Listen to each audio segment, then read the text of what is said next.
Trans நான் எல்லா ட்ரான்ஸையுமே ரொம்ப மதிக்கிறேன். அது மட்டும் இல்லாம, அங்கீகரிக்கப்பட்ட பாலினங்கள்னு முன்னாடியே அதிகமா இருந்திருக்கு. இப்பவும் இருக்க தான் போது. அதனால எந்த பிரச்சனையும் இல்ல.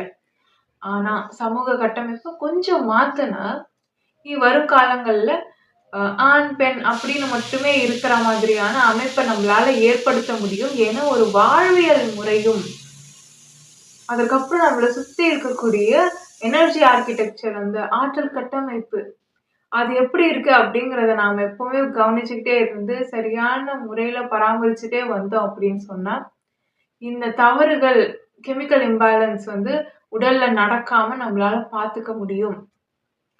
இனி வரும் காலங்கள்ல டிரான்ஸ் அதிகரிக்காம நம்மளால தடுத்து நிறுத்த முடியும். அண்ட் இது வந்து எவல்யூஷனோட ஒரு சைட் எஃபெக்ட். ஸோ ஆராய்ச்சியாளர்களுக்கு இத பத்தி தெரிஞ்சவங்களுக்கு தாராளமா இது தெரிஞ்சிருக்கும். ஸோ இது தவிர்க்க முடியாத ஒரு விஷயம். இது அவங்களுடைய பிழையே கிடையாது.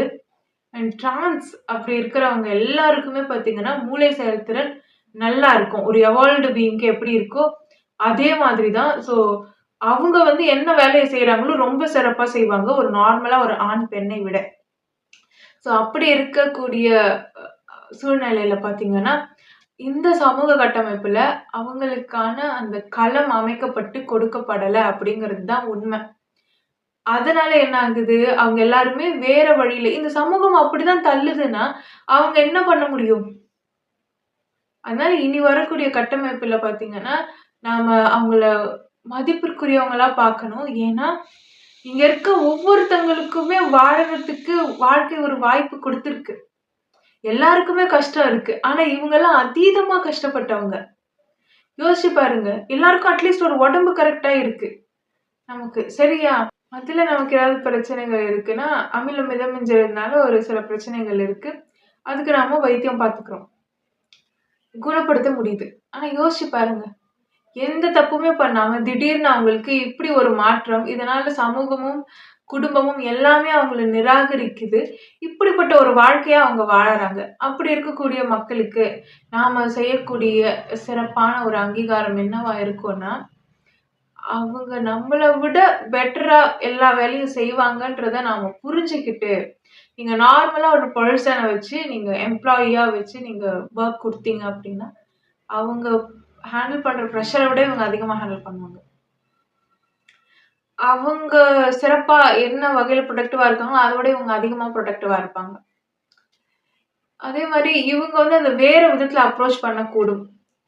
ஸோ இந்த மாரி இருக்கக்கூடிய நல்ல எவால்வ்டு அதுவும் ஒரு டைப் ஆஃப் எவால்வ்டு தான். ஆனா, இந்த எவல்யூஷன் டைம்ல அது ஒரு சைட் எஃபெக்ட்டா வந்துருச்சு. ஸோ இனி வரும் காலங்கள்ல நாம அத சரி செய்யலாம். ஸோ இப்போ நடந்துட்டதுனால, நாம அவங்களுக்கு வேலை வாய்ப்புகள அதிகரிக்க தான் செய்யணும். எப்படி மத்தவங்களுக்கு வந்து நாம கோட்டா அந்த மாதிரி எல்லாம் குடுக்குறோமோ, அதே மாதிரி இவங்களுக்கு அ அதிகமா நம்ம இம்பார்ட்டன்ஸ் குடுத்தோம் அப்படின்னு சொன்னா, சமூகத்துல தவறுகள் அதிகமா நடக்கிறதும், இந்த மாதிரியான விஷயங்கள், கெட்ட விஷயங்கள் நடக்கிறதும் தடுக்கப்படும். எல்லாருமே சந்தோஷமா இருந்துட்டா, தவறுகளே நடக்காது. நீங்க பார்த்தீங்கன்னா, தப்பு செய்றவங்க, அடுத்தவங்கள கஷ்டப்படுத்துறவங்க, இவங்கலாம் பார்த்தீங்கன்னா, அவங்க லைஃப்ல வந்து சந்தோஷமா இல்லாத மக்கள் தான். ஸோ இதுதான் வந்து வேற மாரி சொல்லியிருப்பாங்க.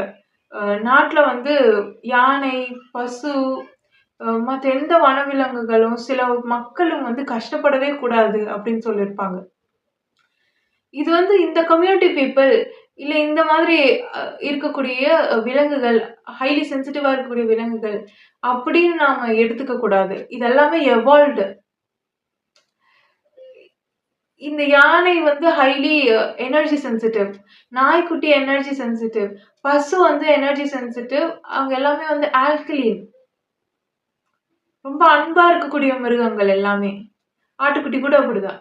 ஸோ அதே மாதிரி தான் எவால்வ்டு எல்லாருமே வந்து ஆல்கலினா இருக்கிறவங்க கண்ணீர் சிந்துனாங்க அப்படின்னு சொன்னா, அந்த இடம் உருப்படாதுன்றது தான் உண்மை. ஏன்னா, அது ரிகர்சிவா திருப்பி திருப்பி லூப்ல நடந்துகிட்டே இருக்கும். அவங்களுக்கு எல்லாரும் கெடுதல் பண்ணுவாங்க. அவங்களுக்கே திருப்பி கெடுதல் நடக்கும். திருப்பி இவங்க இன்னொரு ஆல்கலினுக்கு கெடுதல் பண்ணுவாங்க. நடந்துகிட்டே இருக்கும். இவங்களுக்கு இன்னொரு கும்பல் கெடுதல் பண்ணும். வல்லவனுக்கு வல்லவன் வையகத்துல இருக்கான்ற மாதிரி, இங்க கெட்டது பண்றதுக்கெல்லாம் இன்னொரு கெட்டவன், அசிடிக்கா இருக்கிறதுக்கெல்லாம் இன்னொரு அசிடிக் இருப்பான். அதே மாரி நல்லவனுக்கெல்லாம் இன்னொரு நல்லவன் இருப்பான்னு சொல்லவே முடியாது. ஏன்னா இவங்கலாம் கடைசி பேட்ச். வேர்க்கால்கள்ல கடைசியா வந்து பிறக்கக்கூடியவங்க. அப்படி இருக்கும்போது, நாம இனிமே இங்க எந்த தப்பும் நடக்காம, யாருமே கஷ்டப்படாம நாம பாத்துக்கிறது ரொம்ப முக்கியம். மனுஷங்களா பிறந்திருக்கோம் அப்படின்னாலே, நம்ம மனிதாபிமானத்தோட இருக்கிறது ரொம்ப முக்கியமான ஒரு விஷயம். அது அவசியமும் கூட. ஹியூமன் மொராலிட்டின்றது எல்லாருமே கடைப்பிடிக்கணும். இவங்க இப்படி இருக்காங்க, அவங்க அப்படி இருக்காங்கன்னு ஜட்ஜ்மெண்டலா இருக்கிறதுக்கு விலங்குகளாவே இருந்திருக்கலாம்.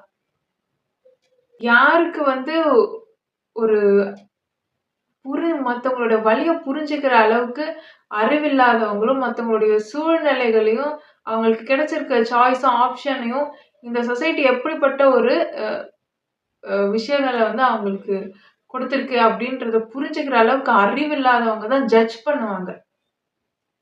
ஸோ அதனால நம்ம யாரையும் ஜட்ஜ் பண்ணாம, ஒருத்தங்களுக்கு ஒருத்தங்க உதவியா இருப்போம். எல்லாருக்குமே நாம மரியாதை கொடுக்க வந்து நாம பழகணும்.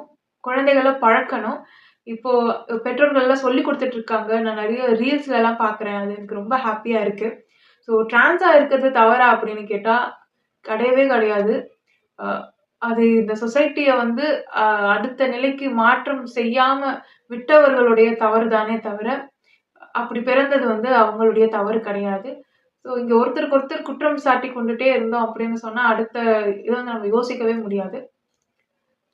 ஸோ அ இனி வரும் காலங்கள்ல வந்து அப்படியான பிழைகள் ஏற்படாம நம்மளால மாற்றிக்கொள்ள முடியும் அப்படின்ற பட்சத்துல, நம்ம அதற்கான முன்னேற்பாடுகளை செய்ய ஆரம்பிப்போம். அவ்வளவுதான்.